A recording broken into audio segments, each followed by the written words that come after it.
Boa noite a todos. Sempre muita alegria, né, que a gente está aqui, que a gente se reúne e aproveitamos desses instantes para relembrar algumas coisas que nos foi deixada por Jesus há tanto tempo atrás, né? E hoje a gente vai conversar um pouquinho sobre o capítulo 26 do Evangelho segundo o Espiritismo, que diz: dar de graça o que de graça recebeste. Curai os enfermos, ressuscitai os mortos, limpai os leprosos, expeli os demônios, dai de graça o que de graça recebeste. Isso está em Mateus. Então hoje esse capítulo ele trata um pouco assim das preces pagas, né? Aquelas preces que a gente paga para o outro rezar, para o outro que se foi.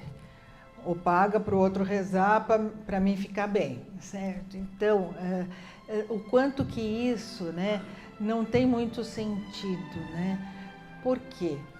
Porque quando a gente faz uma prece, a gente se liga a Deus, né, ou plano espiritual, ou a Jesus, de coração, ou pedindo, ou agradecendo, enfim. Mas é o nosso sentimento, é a nossa intenção. Então, o que adianta pegar uma pessoa estranha e falar: olha, você reza para mim porque meu parente está doente?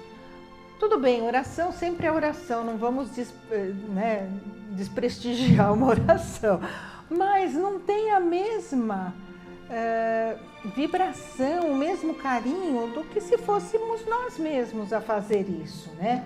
Nós mesmos a fazer essa prece. Então a gente não precisa de ninguém que faça a prece pela gente.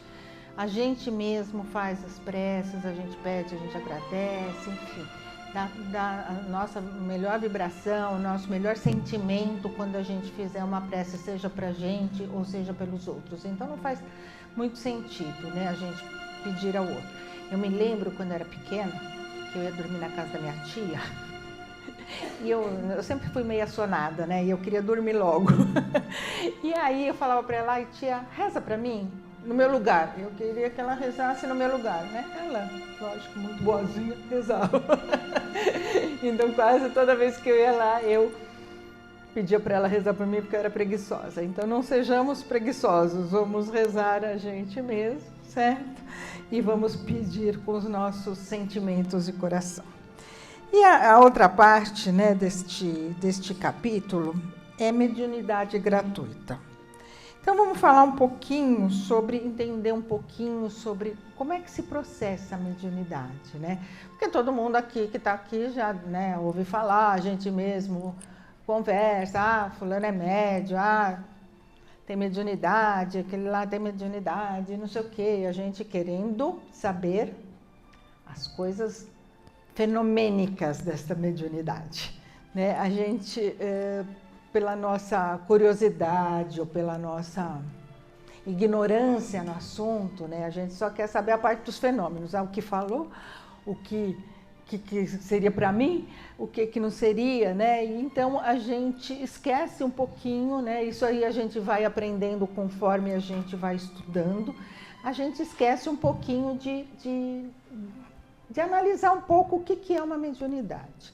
Uma mediunidade é uma aptidão que todos nós temos em graus diferentes, né? Uns com mais sensibilidade, outros com menos sensibilidade, mas todos nós temos. E é para o que esta aptidão, né? É para o intercâmbio com o plano espiritual. A gente faz um intercâmbio. Receber mensagens dos amigos espirituais, intuições, informações, ou seja, para a gente poder estar em contato com essa espiritualidade. Agora, a gente precisa ver que tipo de espiritualidade nós vamos escolher, tá? Para fazer esse contato, né? Porque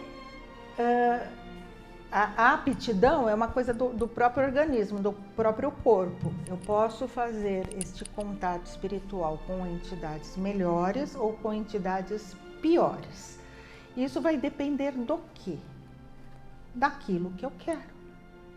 Do meu modo de proceder, do meu modo de pensar, de agir, né? Então a gente vai se afinando, né, com espíritos que são parecidos com a gente, que têm as mesmas intenções, né, ou melhores ou piores, dependendo daquilo que a gente se afina, certo? Então a gente precisa pensar um pouquinho, né? Assim, o plano espiritual superior, eles normalmente eles são muito sérios. Eles têm atividades no plano espiritual, eles têm, que nem aqui, nós estamos num trabalho onde a espiritualidade está aqui para nos amparar, para nos trazer fluidos, para nos deixar melhores do que aqui chegamos, né, quando a gente sair e tal.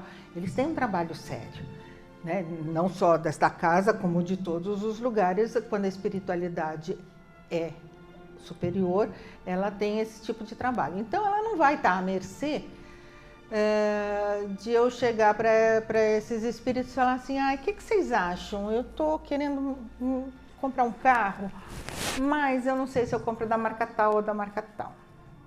Aí o espírito fala: não, compre da marca tal.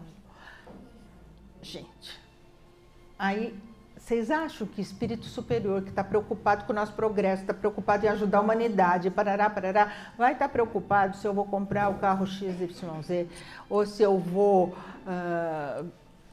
tomar uma atitude que é da nossa responsabilidade, decidir, né? O superior, ele nos ajuda inspirando, e o inferior, ele nos ajuda dando as ideias deles, que nem sempre são boas, e às vezes é só para nos deixar felizes, assim, né? Para angariar adeptos, né? Infelizmente, hoje em dia, com a nossa necessidade de tudo é para ontem, tudo é não sei o quê, a gente quer os resultados imediatos, a gente quer que as coisas aconteçam já e agora. Às vezes a gente toma o pé pelas mãos e oportunistas tem em qualquer lugar.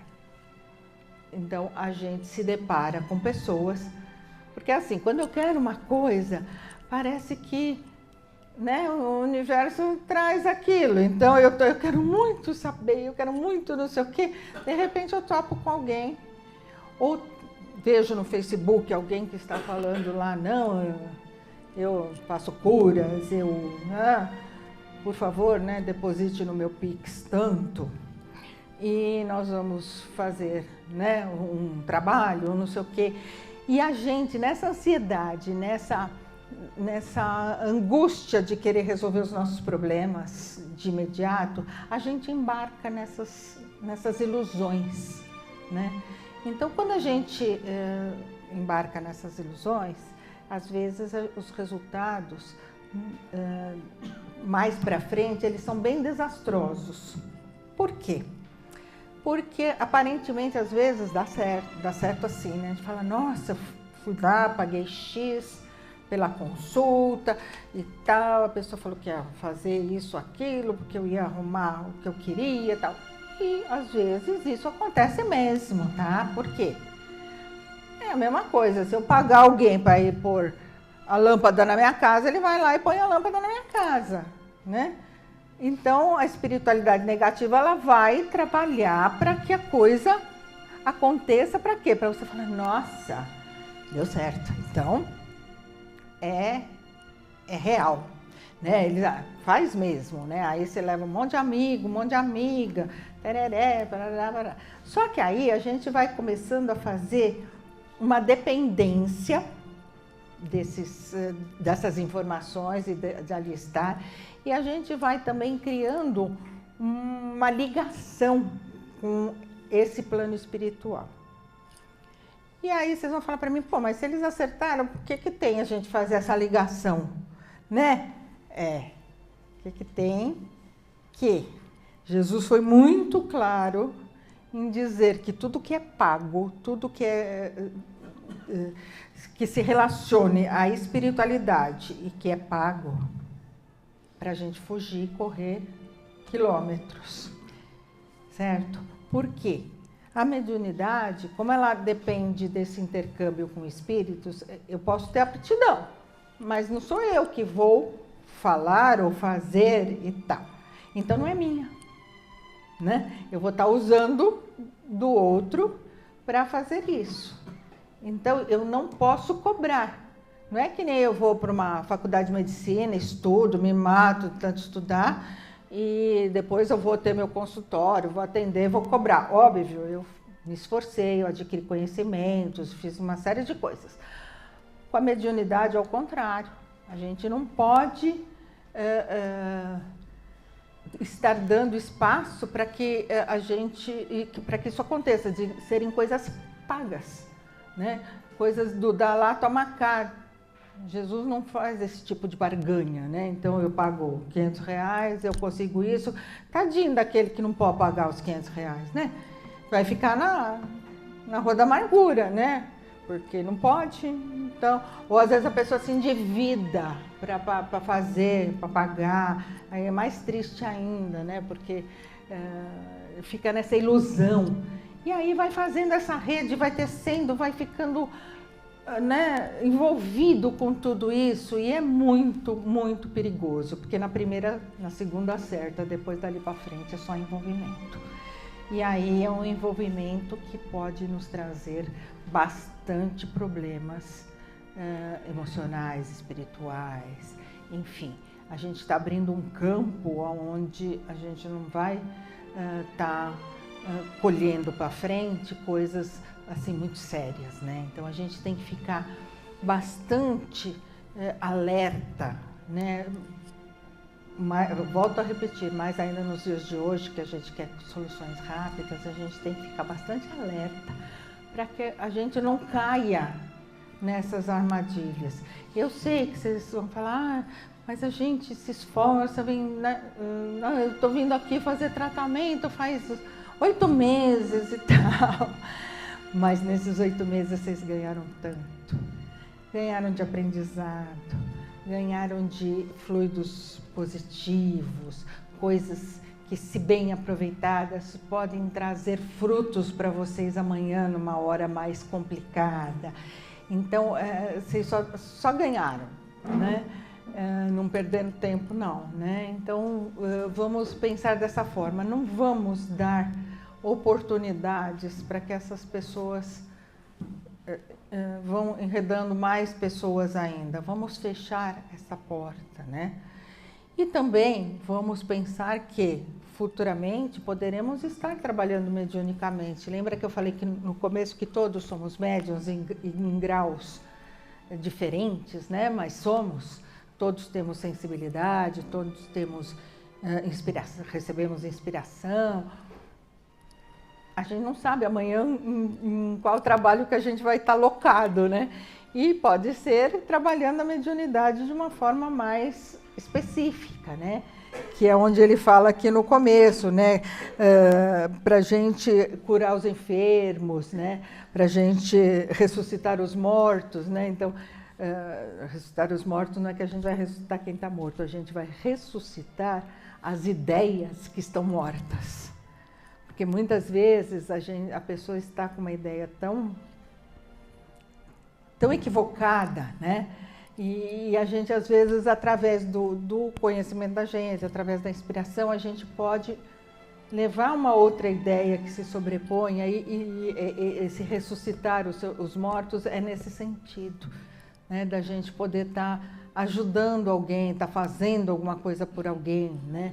Usando a nossa mediunidade, seja ela mais ostensiva ou menos ostensiva, de uma forma harmônica, trabalhando com Jesus, sendo, né, quanto mais honestos formos, quanto mais moralidade tivermos, quer dizer, quanto mais companhias espirituais melhores nós vamos estar angariando, né? E isso é muito importante para que a gente comece a pensar, né? Porque a gente está aqui, mas amanhã espero que vocês estejam fazendo aulas, se instruindo, fazendo os cursos da casa, né? Para que a gente chegue num curso mediúnico, né? E possa trabalhar todas essas coisas voltadas à mediunidade de uma forma mais harmônica, de uma forma mais serena, né? Aí tem gente que fala assim, ah, mas para mim me dedicar, eu preciso cobrar, porque como é que eu vou viver? A espiritualidade é muito clara, então não trabalha mediunicamente. Se você puder despender 15 minutos por semana, você despende 15 minutos por semana. Mas você vai trabalhar, né, materialmente, vai ter suas coisas materialmente pelos seus esforços materiais, não contando com a mediunidade. Então vamos ficar bem atento para isso, para a gente não entrar em desarmonia e trazer mais problemas às vezes para a gente mesmo, tá? E eu só queria complementar com um outro enfoque desse dai de graça.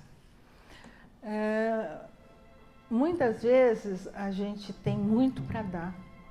Não estou nem falando de mediunidade agora, já estou falando da gente mesmo. A gente tem muito para dar e a gente esquece de se abrir para o mundo, para poder dar isso que a gente tem para dar. Aí vocês vão estar pensando, mas o que eu tenho para dar? Tem um sorriso, tem uma boa vontade de ajudar alguém, tem, né, uma outra boa vontade de escutar alguém que está com um problema que não é fácil, certo? Então a gente tem muitas formas de dar de graça aquilo que nós temos de melhor, né? Nossa compreensão, a nossa bondade, o nosso entendimento. Isso começando, inclusive, dentro dos nossos lares, que é o mais complicado, tá? Que é onde tem as maiores, vamos dizer assim, os maiores desentendimentos, enfim. É nesse momento que a gente tem que ter um outro olhar e falar, não, eu posso ser melhor e eu posso transmitir alguma coisa de melhor para essa situação. Então, esse também é um enfoque do dai de graça que a gente tem que começar também a pensar sobre ele. O que eu posso dar de mim, da minha compreensão, do meu eu, para o outro, para uma situação, enfim, para que a gente possa também não estar só fechado na gente mesmo, só nos nossos problemas ou nas nossas, não vou dizer nem problema, mas na nossa vida, né? A gente ficar muito fechado e esquecer que tem o outro, que está lá, às vezes, precisando de muita coisa. E essa muita coisa, às vezes, pode ser uma palavra, pode ser um sorriso, como eu falei, pode ser um prato de comida, enfim, não sabe, mas vamos aprender a olhar para o lado. Vamos sair do nosso casulo do eu, para mim, para mim, para mim, e olhar para o lado e para as necessidades dos outros, que a gente vai poder estar dando de graça, como Jesus nos recomendou, muita coisa mesmo. Vamos ver, né? E como volto a falar, né? Dentro da nossa própria casa, às vezes a gente não sabe o que o outro está pensando, o que o outro está sofrendo, o que o outro está necessitando. Vamos ter um olhar diferenciado para as coisas, né? Vamos nos propor a isso, né? Vamos nos predispor a isso. Vamos fazer o nosso, né, que nem diz o Saulo, a lição de casa de hoje, né? O que eu vou fazer com todas essas informações? Eu vou tentar trabalhar um pouquinho, né? Eu vou tentar olhar para o lado, eu vou tentar fazer melhor, né? Então era isso que a gente queria comentar desse capítulo, dessa noite. Muito obrigada, que Jesus abençoe a todos nós.